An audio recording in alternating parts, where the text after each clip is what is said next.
Dans la lutte contre les changements climatiques à la sous-région ouest africaine, s'organise pour la mise en œuvre des plans climat des pays membres. À la faveur de la 23e COP tenue à Bonn en Allemagne, des institutions telles que la SILS, la CEDEAO, l'UEMOA et la BOAD ont exposé leurs actions en faveur du climat. À côté de cela, ils ont plaidé pour une mobilisation de fonds en vue de réussir les programmes de lutte contre les changements climatiques en Afrique de l'Ouest. Plus de précisions avec Jean-Eudes Bayala et Fousseni Kindo.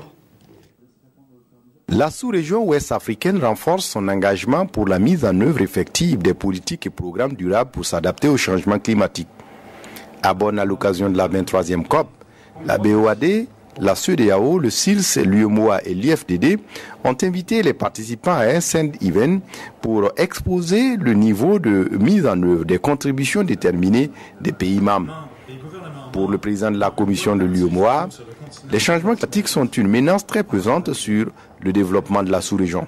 Il y a un inventaire des grands risques qui a été fait par les deux organisations de l'Ouest africain. 6 risques principaux ont été identifiés dans cet espace: les inondations, les sécheresses, les vents et pluies violents, les chaleurs excessives et l'élévation du niveau de la mer. L'urgence alors de faire quelque chose s'impose. Le SILS, étant le bras armé de la sous-région en matière de solutions d'adaptabilité, a acquis une compétence unique dans le domaine qu'il se propose de valoriser en accompagnant les pays. Surtout par rapport au COP, à ce changement climatique, nous formons donc nos négociateurs dans les secteurs agro-silvopastoraux et halieutiques pour qu'ils puissent mener, si vous voulez, des négociations allant dans le cadre de nous apporter des résultats concrets. Pour éviter que le développement de la sous-région soit plombé, la BOAD, en tant que banque de développement, mobilise des ressources et aide également à la mise en œuvre de projets d'adaptation et d'atténuation dans le but de faire face à la problématique des changements climatiques.